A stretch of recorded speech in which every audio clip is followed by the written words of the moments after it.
So have you ever been told that you're too much, too direct, too different? So you start reading a room, you start editing yourself. But in a world full of contradictions, we're told, be confident, but not intimidating. Be kind, but not weak. Be bold, but not disruptive.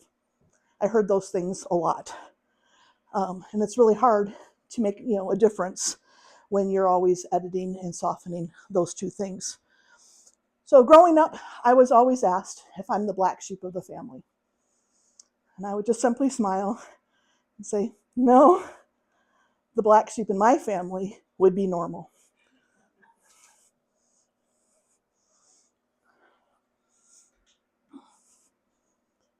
I'm Gwen Young, and I am the purple sheep with orange polka dots.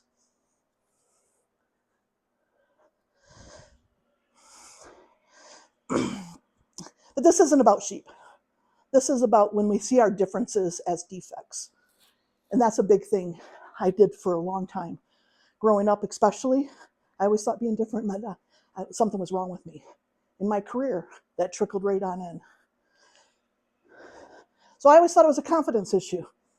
It has nothing to do with confidence. Confidence isn't the goal. Influence is the goal. Influence goes beyond yourself. Influence makes changes. But when we start shrinking and editing ourselves, we start shrinking our influence. We start losing our impact. I'd like to share a time when this happened to me. I was in a boardroom discussing a safety issue that needed to be solved. I had the data, I had the experience, I had the answers, but I softened my tone, I edited my words. No one argued with me, no one said anything, they just let it ride. It got solved, but it got solved not because I did anything. It wasn't based on my influence. It actually harmed me because my influence was not felt. How many of you have ever been in a spot like that, where you've sat in a room and you knew you had the answer? Maybe it was in a conference room. Maybe it was at church. Maybe it was in a relationship, or even with a family member or a friend. What ends up happening then is we edit, to the point that we're not impactful. But this isn't about my meeting. This is about yours and what you can do and the differences you can make. So to determine that, take a moment. Think about, where are you editing yourself? Wherever you're editing, you're shrinking your influence. So if you're wanting to make a change in a certain area that's not happening, are you editing that area? Editing's expensive. Doesn't come with a lot of drama. Doesn't come with, noise. It comes with just loss of energy. Because it takes more energy to be somebody that you're not meant to be than it does to just be yourself. So when you start editing, you lose your authenticity.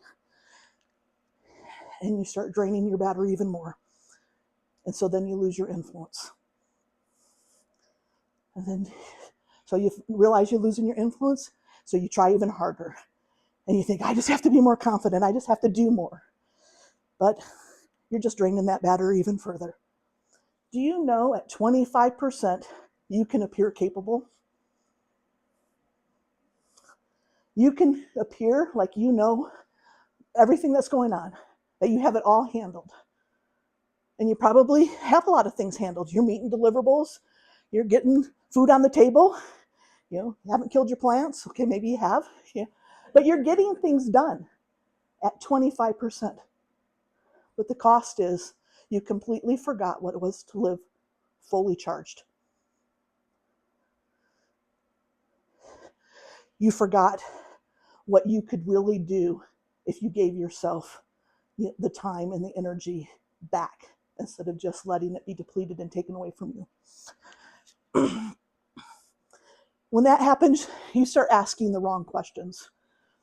This was me asking the wrong questions when all of a sudden I caught a glance of the girl in the mirror. And I was wondering, is she broken? Is she really just too much? Is she too different? Is she not enough? All those questions, bothered me for many years. So I took another look and I realized I'm not broken. Not at all. I just spent so much time filing off the edges that made me influential. That made me me. Nope, I wasn't broken. I am unique. But guess what?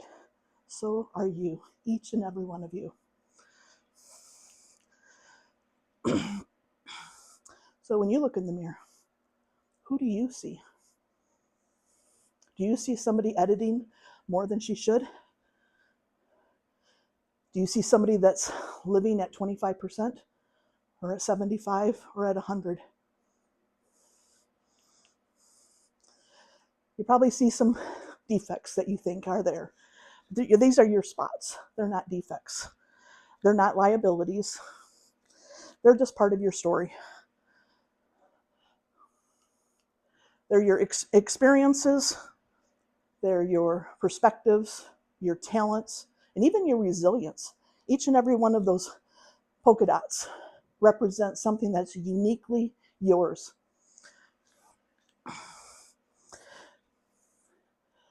And they're directional because those polka dots lead you to the people that only you can probably reach, or that need exactly what you can give them, that no one else has. That's powerful. So there are conversations only you can have, rooms only you can influence, and problems and solutions only you can see. That's what your polka dots are. Not because you're different, but in spite of the fact that you are different. So leading with authenticity influences change. It welcomes dialogue, and boldness is the byproduct. So instead of chasing confidence, if you just chase authenticity, you achieve all the things that you probably are struggling to gain. So I want to ask you again, where are you editing? Is it your voice? Your thoughts? Your wishes? Your dreams?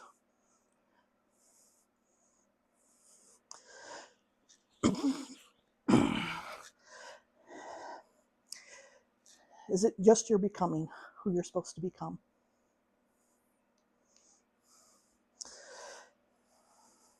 I'm not asking you to be somebody new or somebody different, but I am inviting you to give yourself 5% more than what you've been giving yourself, to show up more fully, just 5%. 5% less editing and 5% more becoming. So when you start doubting or you start editing, I want you to take a good look again to see what you see. Because you don't have to be perfect to be a leader or to make changes and to influence change. You just have to be you. So maybe you are the purple sheep, or I guess, any other color you'd like to be. But being purple sheep with orange polka dots means you never were intended to blend in. Think about that. You weren't intended to blend in. And maybe you are exactly what the world needs. Thank you.